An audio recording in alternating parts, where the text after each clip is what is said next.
अगर आप सोचते हैं कि वर्तमान समय में काफ़ी अनोखे कार्य हो रहे हैं, तो आपको इतिहास की बातों को अवश्य जानना चाहिए। यह बिल्कुल सच है कि हमारा इतिहास इस तरह के अजीबो-गरीब कारनामों से भरा पड़ा है। आज कुछ ऐसी ही प्रथाओं के बारे में जानते हैं, जो अत्यंत ही भद्दी और घिनौनी थी। नमस्कार दोस्तों, स्वागत है आपका हमारे चैनल में। आज हम बात करने वाले हैं कुछ ऐसी परंपराओं के बारे में जो वक्त के साथ खत्म हो गई। पहला है कोकीन से उपचार। कोकीन को एक दवा के रूप में इस्तेमाल किया जाता था। 100 साल पहले कोकीन को इतना खतरनाक और नुकसानदायक नहीं समझा जाता था और यह नशीला पदार्थ मेडिकल स्टोर पर आसानी से उपलब्ध था। उस समय इसे डॉक्टर के सलाह के बगैर भी आसानी से लिया जा सकता था। कोकीन को खांसी और दांत दर्द में लिया जाता था। कोकीन एक दर्द निवारक के रूप में बच्चों को भी दिया जाता था। यह बिल्कुल कानूनी था। उस समय कोकीन को बाकी दवाओं की तरह बढ़ चढ़कर प्रचार किया जाता था। इसके अलावा कोका कोला की एक बोतल में 9 मिलीग्राम कोकीन का इस्तेमाल किया जाता था। 1903 में कोका कोला ने कोकीन का इस्तेमाल करना बंद कर दिया था। बच्चों को डाक के जरिए भेजना। यह सुनने में थोड़ा अटपटा लगेगा, मगर 20वीं सदी में अमेरिकी लोग डाक से अपने बच्चों को एक स्थान से दूसरे स्थान पर भेजते थे और यह कार्य गैर कानूनी नहीं था। एक बच्चे को भेजने के लिए उन्हें 15 सेंट देने होते थे। अगर वजन ज़्यादा हो तो पैसे भी ज़्यादा लगते थे। अमेरिकन अपने बच्चों को रिश्तेदारों के पास भेजते थे ताकि वो कुछ पैसा बचाकर रख सके। बच्चों के पास एक स्टाम्प होती थी जो उनके कपड़ों से जुड़ी होती थी। सारी जानकारी होती थी। इसकी सहायता से बच्चा सही जगह पहुंच जाता था। 1930 में तारों से बने पिंजरे ब्रिटिश परिवार में आम बात थी। जो महिलाएं घर के कामों में व्यस्त रहती थी, वह इन पिंजरों का इस्तेमाल बच्चों के लिए करती थी, जिससे बच्चे ताजी हवा में सांस ले सके। विश्वास नहीं होता कि इन पिंजरों को उस समय सुरक्षित समझा जाता था।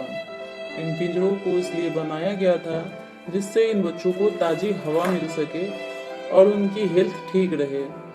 हालांकि डॉक्टर ने इसे पिंजरों के इस्तेमाल करने की इजाज़त कभी नहीं दी, लेकिन कई माता पिता के पास बच्चों के खेलने के लिए पर्याप्त स्थान नहीं था, इसलिए ऐसे माता पिताओं ने इन पिंजरों का खूब इस्तेमाल किया।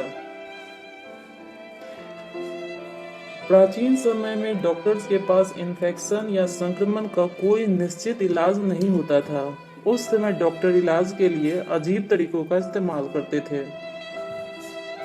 19वीं शताब्दी में तो इलाज का एक और तरीका बेहद मशहूर हुआ था। इस तरीके में बहुत सारी जोंक मरीज के शरीर से चिपका दी जाती थी, जो शरीर का काफी सारा खून पी जाती थी।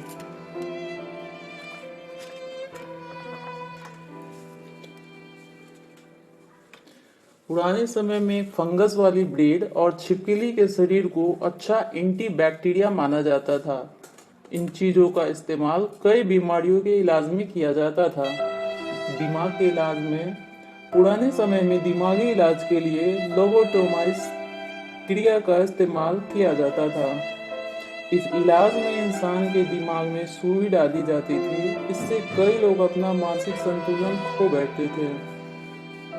प्राचीन समय में ग्रीस में पारे को घाव पर मरहम की तरह इस्तेमाल किया जाता था। इलाज के संदर्भ में इजिप्ट के लोग दांतों का दर्द दूर करने के लिए मरे हुए चूहे का पेस्ट दांतों में लगाते थे। इंसानी चिड़ियाघर एशियाई और अफ्रीकन इंसानों को देखने के लिए बनाए गए थे। इसके अलावा इनका उद्देश्य डार्विन की थ्योरी को सिद्ध करना भी था। अन्य शब्दों में कहे तो गोरे लोग अपने आप को सबसे ऊपर मानते थे। ऐसे चिड़ियाघर लंदन और पेरिस में आसानी से मिल जाते थे। उस समय ऐसे चिड़ियाघर को देखने दूर दूर से हजारों लोग आते थे, जहां पर इंसानों की विभिन्न प्रजातियां अपने अपने लोक नृत्य से उनका मनोरंजन करती थी। यह एक कड़वा सत्य है कि ऐसे शर्मनाक स्थल काफी दिनों तक प्रचलन में थे। दोस्तों, आपको आज की हमारी ये जानकारी कैसी लगी हमें कमेंट करके बताएं। अगर वीडियो अच्छा लगा हो तो चैनल को लाइक करें और सब्सक्राइब करें।